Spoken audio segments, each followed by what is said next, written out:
"Don't look away," she begged. He untied the sack, and his hands went still. The city was quiet that night, almost too quiet. The streets, usually busy with the hum of cars and chatter of people, were empty. A light drizzle fell from the dark sky, making the pavement shine like black glass. Every sound echoed: the distant drip of water, the soft rumble of a car engine far away, even the scuff of footsteps on wet asphalt. Somewhere at the edge of the city, in an area forgotten by most, an old warehouse stood. Its brick walls were chipped, windows cracked, and the iron doors rusted from years of rain. Inside, shadows played tricks on the walls, and the smell of dust and damp wood filled the air. He approached slowly, keeping to the side of the building, hands stuffed into his coat pockets. The man had a tense, cautious gait, like someone used to danger but not fully trusting anyone, including himself. His mind raced as he thought of why he was here. He had not wanted this, not in the way it had happened. Circumstances had pushed him, step by step, until now. And now he stood before the warehouse door, feeling the weight of every choice that had brought him here. Inside, the air was colder than outside. The dim light barely reached the corners of the room. He could see wooden crates stacked unevenly, old furniture pushed against the walls, and broken windows letting in streaks of rain. In the middle of the room, a figure moved slightly, huddled inside what looked like a large sack. Her muffled voice called out, shaky and pleading. "Please don't look away," she whispered. The words froze him. The simple plea carried so much weight that it made his heart pound faster. He had expected fear, yes, but the quiet strength in her voice, the courage hidden under the trembling, caught him off guard. He stopped, unsure if he should take another step.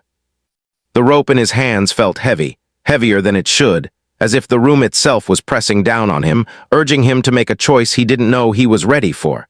He knelt beside the sack, careful not to make a sudden movement. The rope bindings were tight, but he could feel the soft texture of the fabric beneath them. Each knot seemed like a challenge, a test of patience and resolve. He began to untie the first knot, his fingers working slowly, almost reverently. He had seen situations like this before in his mind, in movies or stories, but this was different. This was real. Inside the sack, the woman shifted slightly, coughing softly. The sound made him jump a little. He looked at her, and for a moment the world outside the warehouse disappeared. There was only her and the sound of his own heartbeat. He could see the fear in her eyes, the way she fought to keep her composure despite being in a vulnerable position. He realized then that her request, "Don't look away," was more than words. It was a test of honesty, a demand for him to face reality, to face her, no matter how difficult it was. He tugged at the rope again, loosening it knot by knot. His hands trembled slightly. Memories flooded his mind, of mistakes made, paths taken, and consequences faced. Each knot undone seemed to pull him deeper into his own past. He remembered moments when he had looked away, moments when fear had made him hesitate, moments when he wished someone would not look away and see the truth. And now, he was that someone, and he had no choice but to confront it. The rain outside began to fall harder, drumming against the broken windows. The sound echoed through the empty warehouse like a rhythm of urgency. He worked faster now, his fingers deft and careful, undoing the last knots. The sack loosened, and a small opening appeared. She peeked out cautiously, her eyes wide but resolute. The dim light caught her face, revealing streaks of dirt and tears, but also a quiet determination that made his chest tighten. "Please, just look at me," she whispered again. Her voice was almost a thread, fragile but demanding. He swallowed hard. His throat felt dry. He looked at her, really looked. And in that moment, everything else faded, the warehouse, the rain, the past mistakes. All that mattered was her and the truth in her eyes. He reached out and gently lifted the sack away from her head. His hands froze the moment he saw her face fully. She blinked at him, trying to measure his reaction. The fear in her eyes was still there, but it was mixed with something else, hope. Hope that he would do the right thing, that he would not turn away, that he would face this moment with courage. And he realized, in a way he had not before, that she was trusting him completely, giving him a chance to be someone better than he had been before. For a long moment he said nothing. He just stared, and she stared back. The room felt like it was holding its breath. Outside, the storm raged on, but inside, time seemed to slow. Every sound, every shadow, every heartbeat became magnified. The silence was heavy, full of questions neither of them could speak. Finally, he moved his hands away from her, letting them rest at his sides. She took a slow, careful breath, as if testing the air, testing reality. He could see the tension in her body begin to ease slightly. He had done what she asked, he had not looked away, and in that act alone, a fragile connection began to form. He stepped back a little, giving her space. She sat up fully now, brushing herself off. Her movements were careful, hesitant, but also deliberate. She was reclaiming control, piece by piece. He watched her, feeling a mixture of relief and lingering anxiety. He did not know what would come next, but for the first time in a long while, he felt a strange clarity. He understood, in a way he never had before, that sometimes doing the right thing required courage, not for others, but for oneself. The rain outside began to lessen, slowing to a soft drizzle. The storm had not passed entirely, but a small calm had entered the warehouse. He looked at her again, noticing the little things, the way her hair stuck to her damp face, the way her hands clenched slightly in nervous anticipation, the way her eyes searched his for reassurance. Every detail made him aware of how real this moment was, how important it was not to make a mistake now. "Are you okay?" he asked finally, his voice soft, almost unsure. She nodded, though her eyes were still wary. I think so," she said, her voice steadier than he expected. "Thank you," he nodded in return. The words felt inadequate, but they were all he could manage. And yet there was an unspoken understanding between them that this moment, small as it seemed, was significant. That trust had been given and trust had been honored. Outside, a distant thunder rolled, reminding them that the world beyond the warehouse still existed. But inside, there was a fragile bubble of safety, a temporary reprieve from whatever had led them here. He did not know what the next steps would be, or what challenges awaited them, but for now he had faced the moment, had not looked away, and had honored the plea of a voice that demanded to be seen. And in that warehouse, in the quiet aftermath of fear, a story began to take shape, a story of courage, of trust, and of the human capacity to choose the right path, even when it was difficult. He took a deep breath, feeling the tension ease slightly from his shoulders. She mirrored the motion, a silent acknowledgement that they were both still here, still breathing, still facing the storm together. And though the night was far from over, though challenges still awaited, one truth had become clear. Sometimes, looking straight at the truth, no matter how frightening, was the only way forward. The warehouse was quiet now, except for the soft patter of rain against the broken windows. The storm had eased, but the air inside remained heavy, thick with tension. He stood a few feet away, hands at his sides, his mind racing faster than his heart could beat. She was sitting on the damp floor, her knees drawn close to her chest, eyes fixed on him, trying to read what he was thinking. Every small sound, the scrape of her sleeve against the floor, the faint creak of the wooden crates, even their own breathing, seemed louder than usual. He could not stop staring at her. The reality of the situation weighed heavily on him. Her plea, "Don't look away," echoed in his mind. It was not just a warning or a cry for help. It was a demand for honesty, a challenge to confront the truth. And now he realized he could not look away from what had led them here. He finally spoke, his voice low and careful. How did this happen?" He did not know why he asked. Part of him already knew, but another part needed her to tell him, to hear it from her lips, to understand the reality in her own words. She hesitated, biting her lip, then slowly began to speak. I was walking home from work. I didn't see him at first. Then suddenly someone grabbed me from behind. They didn't say much, just pushed me into a car. I tried to scream, but no one was around. And then, I don't know, they brought me here. Her voice wavered, but she continued, unwilling to let fear stop her. He listened carefully, each word striking him with a different kind of weight. He could feel the anger rising in his chest, but he swallowed it down, knowing that showing it too soon could frighten her more. Instead, he focused on the small details, trying to piece together the puzzle. The calm in her voice, despite everything, surprised him. She did not just survive, she endured. And that endurance made him realize how fragile and precious this moment was. She looked at him, searching his face for any hint of betrayal or judgment. Instead, she saw only concern, confusion, and a careful patience that he did not know he could feel. It was a strange, almost comforting contrast to the fear that had consumed her moments ago.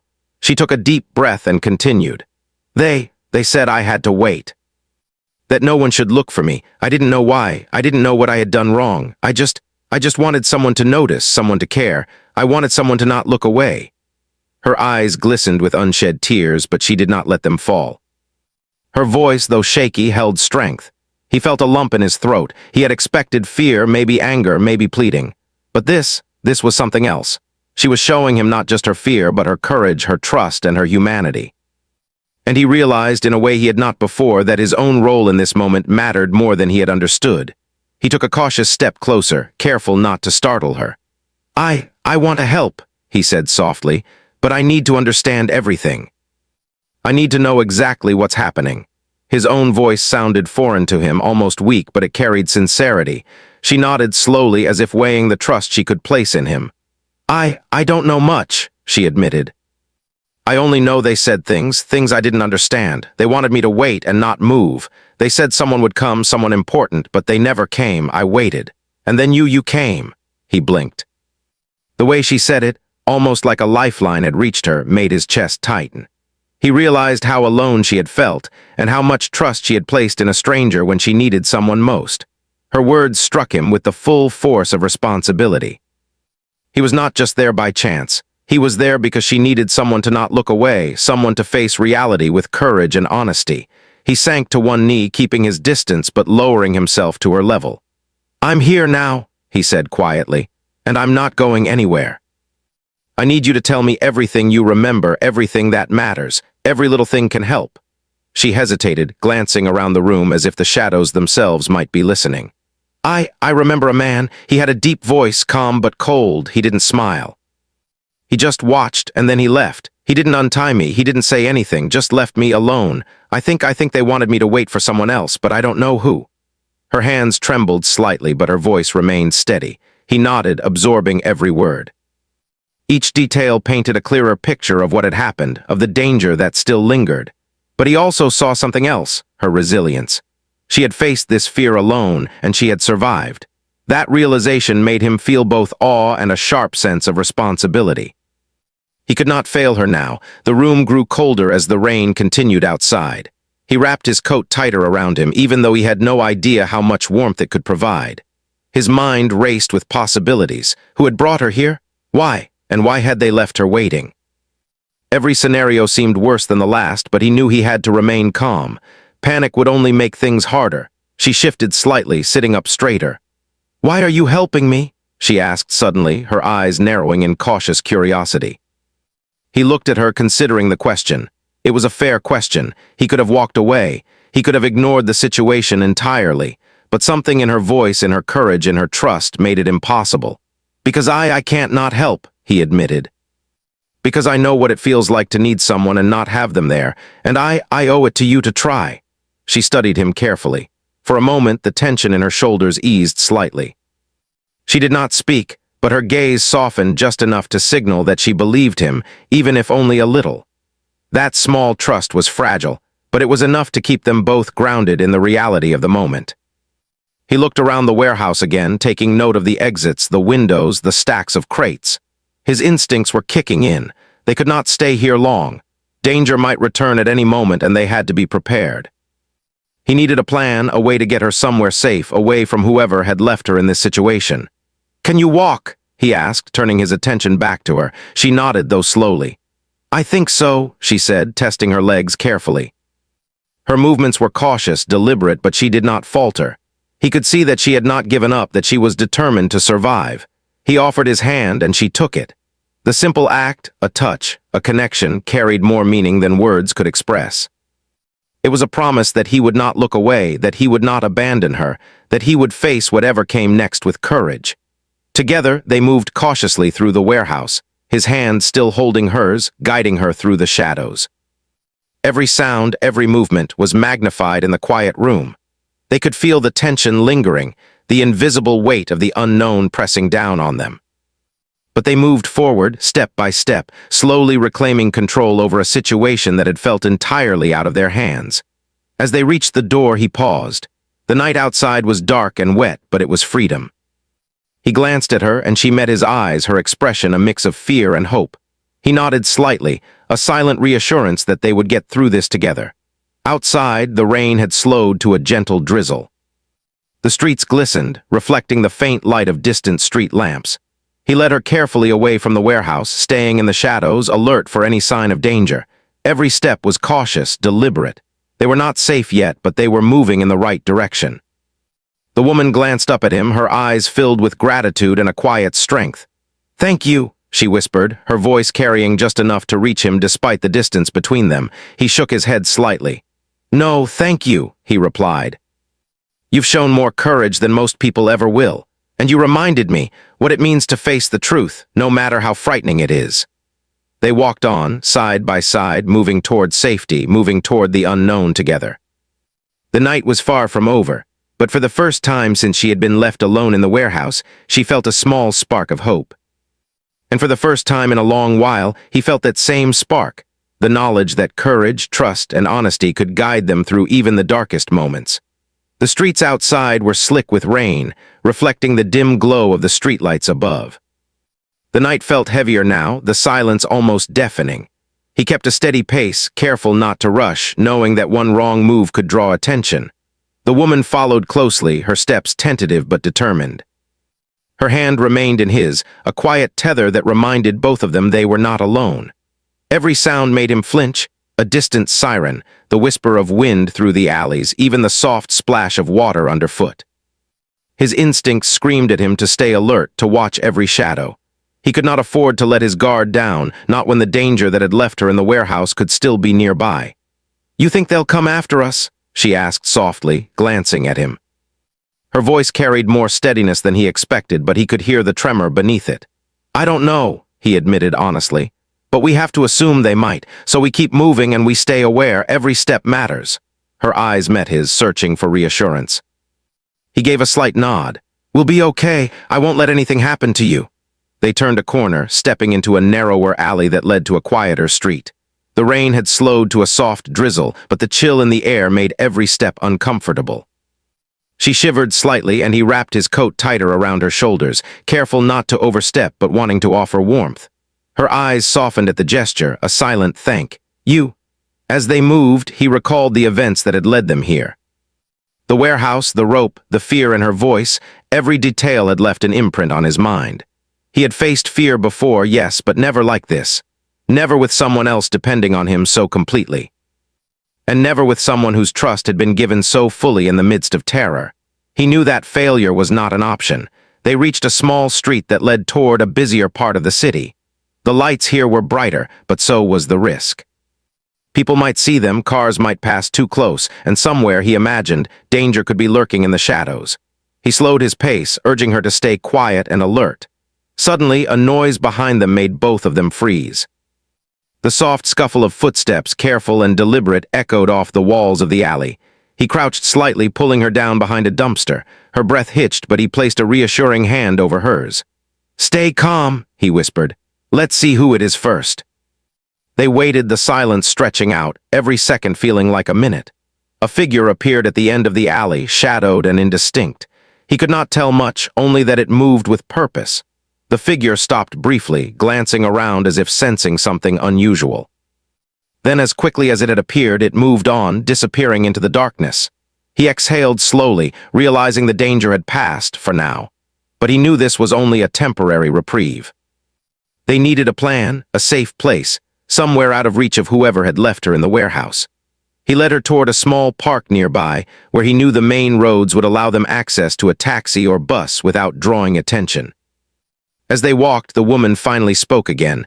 I never thought anyone would come. I thought I'd be alone forever in that place." Her voice was quiet, almost a whisper, but it carried weight. "You weren't alone," he said firmly, "and I'm not going to let you be alone again. Not now, not ever." She looked at him, and for a moment he saw something fragile like hope beginning to bloom. It was a small light in the darkness, but it was enough to push them forward. They reached the park, its paths slick and empty. The trees swayed slightly in the wind, casting long shadows. He guided her to a bench under one of the taller trees, careful to stay in the cover of darkness. They sat, catching their breath, but neither relaxed completely. Danger could appear at any moment, and they both knew it. "I need to think," she said after a while. "I need to remember everything, all the details. Maybe then we can understand why this happened." He nodded. "Take your time, I'll be here, and we'll figure it out together." She closed her eyes, her hands trembling slightly as she recounted the warehouse, the man with the deep voice, and the waiting that had seemed endless. He listened patiently, absorbing every detail. Each piece of information added to the puzzle, giving him a clearer picture of the danger they faced. After a few minutes, she opened her eyes, her expression more focused. "I remember something else," she said. "A car, black. They used it to bring me here. I think it was a sedan, and there was a license plate number, but I only remember the first few letters and numbers." He made a mental note, realizing this could be crucial. "Good, every little detail helps. We'll keep that in mind. And we'll use it if we need to find them or get help." The park remained quiet, but he could feel the tension building. The night was far from over. They needed to move before someone noticed them, before the rain became more than just a drizzle. He stood, offering his hand again. "We need to keep going," he said. "We can't stay here too long." She took his hand, and together they left the park, moving toward the main street where lights and people could provide some safety. But as they stepped onto the sidewalk, a shadow moved in the corner of his eye. He froze, instinctively shielding her with his body. A man appeared from behind a parked car, his face partially obscured. He was watching them, silent, deliberate. The man's presence sent a chill down his spine. He knew immediately that this was connected, someone sent to follow, to watch, to intimidate. He led the woman to a side street, moving quickly but carefully, trying to lose their observer. They turned corner after corner, using the shadows and empty alleys to their advantage. The man following them stayed just far enough behind to keep track, but not close enough to attack. Finally, they reached a small convenience store still open, its bright lights a beacon of safety. He ushered her inside, keeping close, and they moved to the back aisle where few customers were. The follower stopped outside, hesitating at the entrance. He could see the outline of the man through the glass, and he knew he had to act carefully. "This is temporary," he whispered to her. "We'll stay here for a bit, gather ourselves, then figure out the next step. We need to be smart." She nodded, taking a deep breath. The tension in her body began to ease slightly, though the fear was still there. "I can't believe this is happening," she said softly. "I know," he replied, "but you're strong, stronger than you think, and together we can get through this." They stayed in the store for a while, keeping an eye on the entrance. Eventually, the follower left, disappearing into the night. They waited a few more minutes to be sure before stepping outside again. The danger had not vanished entirely, but they had gained a small victory, a moment of breathing room, a chance to think and plan. As they walked toward a safer area, he glanced at her. "We need to find someone who can help. Police, a friend, anyone who can keep you safe." She nodded, understanding the importance of this step. I don't know who to trust anymore," she admitted, "but I trust you." The words hit him harder than he expected. Trust was fragile, and she had given it to him in the midst of fear and uncertainty. He felt a surge of responsibility, of determination. "Then we'll do this together," he said firmly. "I'll make sure you're safe no matter what." They continued walking, staying in the shadows but moving toward a busier street where help could be found. The night still held danger, but they were no longer alone. They had each other, and that small connection, fragile as it was, made all the difference. With every step, he could feel the tension in his body easing slightly. He knew challenges lay ahead, but for now they had survived the immediate threat. They had faced fear together and had not looked away. And that, he realized, was the first step toward overcoming everything else. The city streets were calmer now, the storm finally passing. Puddles reflected the dim glow of streetlights, and a faint mist lingered in the air. He led her carefully through quiet alleys, making sure they avoided main roads where people might notice them. Every sense was alert. He listened for footsteps, watched for movement, and kept a steady hand on hers. Even though the immediate danger had seemed to disappear, he knew it could return at any moment. They reached a small taxi stand, its shelter offering some protection from the lingering drizzle. He approached the driver, speaking quietly, giving instructions that would not draw attention. The woman stood behind him, shivering slightly, but her eyes were determined. She had survived fear before, and now, even with exhaustion and uncertainty weighing on her, she was ready to move forward. The taxi pulled up and they climbed inside. The warmth of the car was a relief. He settled next to her, keeping his eyes on the street outside while she exhaled a deep, shaky breath. "We're not safe yet," he reminded her gently, "but we're moving in the right direction." She nodded, wrapping her arms around herself for comfort. "I never thought someone would come," she admitted softly. "I really thought I would be left alone forever." "You're not alone," he said firmly, "and you won't be." The ride was tense, filled with a quiet that pressed on both of them. Outside, the city moved normally, people walking, cars passing, life continuing.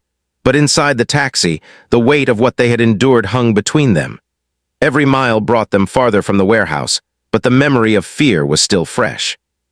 Finally, they arrived at a safe house he had arranged in advance. It was small but secure, tucked away on a quiet street. He led her inside, locking the door behind them.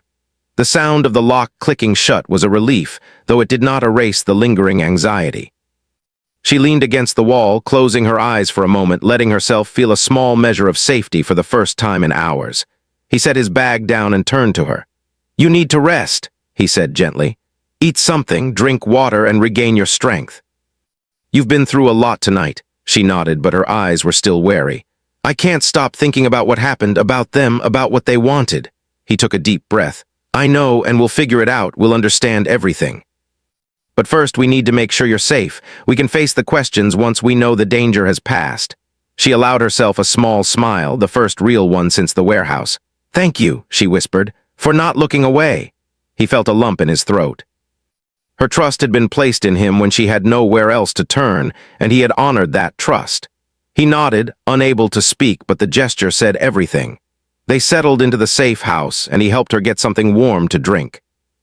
She sipped slowly, savoring the comfort. He watched her carefully, noting the signs of fatigue and tension that lingered. It was clear she had been through more than just physical fear. The emotional toll was heavy. And he realized that protecting her was not just about keeping her out of immediate danger. It was about helping her regain a sense of safety, trust, and control. After a while, she spoke again, her voice quieter but steady. "I remember something else about the warehouse," she said. "Before they left me there, they mentioned a name, someone important. I don't know who it was, but I think it's connected to why I was taken." He leaned forward, listening intently. Every detail mattered now. "Do you remember the name?" he asked. "Just a part of it," she replied. "It sounded like Mr. K, or maybe it was K something, I'm not sure." He nodded, taking note. Even partial information could be enough to trace them, to find answers, and to prevent this from happening again. "It's a start," he said. "We'll find out who it is, and we'll make sure this doesn't happen again." They spent the next hour in quiet conversation, piecing together what she could remember. He asked gently, guiding her without pushing too hard. She described the car, the man with the deep voice, the way they had left her waiting, and every small detail that had stuck in her mind. Together, they created a picture of the night, not just what had happened, but how it had felt, what it had meant, and what danger might still exist. As they worked, a sense of partnership began to form. She realized he was not just a protector, but a person she could rely on, someone who had faced the fear alongside her. And he realized that the trust she had placed in him was not just a responsibility, but a connection that gave him purpose and clarity he had not known he needed. Eventually, she leaned back, exhausted. "I feel a little safer now," she admitted. "Even though I know it's not over, I feel like we can face whatever comes next." He nodded, a small smile breaking through his serious expression. "We will," he said, "together." Hours passed, and the night slowly gave way to the early signs of morning. The safe house was quiet now, filled with a fragile calm. She rested on the couch, wrapped in a blanket, while he remained alert, keeping watch by the window. The city outside was waking, unaware of the events that had unfolded in the darkness. He thought about the journey that had brought them here, the warehouse, the fear, the trust, the struggle to survive. Every step had been a test of courage, both for her and for him. And he understood now that courage was not the absence of fear, but the ability to act despite it, to protect, to face the unknown, and to honor trust when it mattered most. As dawn broke, the soft light of morning filled the room. She stirred, opening her eyes and looking at him. "What now?" she asked quietly, her voice still tired but stronger than it had been. "Now," he replied, "we take the next step. We find out who did this, and we make sure it never happens again. And we do it together every step of the way." She nodded, determination returning to her eyes. For the first time since the warehouse, she felt like she had control again, like she had someone on her side who would not look away, no matter what. They spent the morning preparing, making phone calls, gathering what little information she remembered, and planning their next steps. Each action was deliberate, careful, but filled with purpose, and with each step their confidence grew. They were no longer simply reacting to fear. They were taking charge, facing the danger with courage and determination. By midday, they were ready to leave the safe house. He led her out carefully, staying aware of every detail. The streets were busier now, but that worked in their favor. People moved around them, ordinary and unaware, while they navigated with a quiet focus. Every step was calculated, ensuring they remained unnoticed but moving toward answers, toward safety, toward resolution. Finally, they reached the edge of the city where trusted help awaited. The authorities, allies, or friends, people who could ensure that the danger that had started in the warehouse would not reach her again. She looked at him, gratitude and trust shining in her eyes. "Thank you," she whispered again, though this time it felt lighter, freer. He nodded, placing a reassuring hand on her shoulder. "You did it," he said. "You faced it all and you're still here, that's what matters. And now, no matter what, we'll make sure this ends the right way." As they moved forward, stepping into the world that had seemed so threatening just hours ago, a sense of hope began to grow. The night's darkness had not disappeared, but they had found light within it, in trust, in courage, and in the decision not to look away. And in that light, they knew that while fear and danger could appear at any time, together they could face it. Together they could survive. Together they could find answers. And together they could begin to heal from the night that had tested them both to their limits.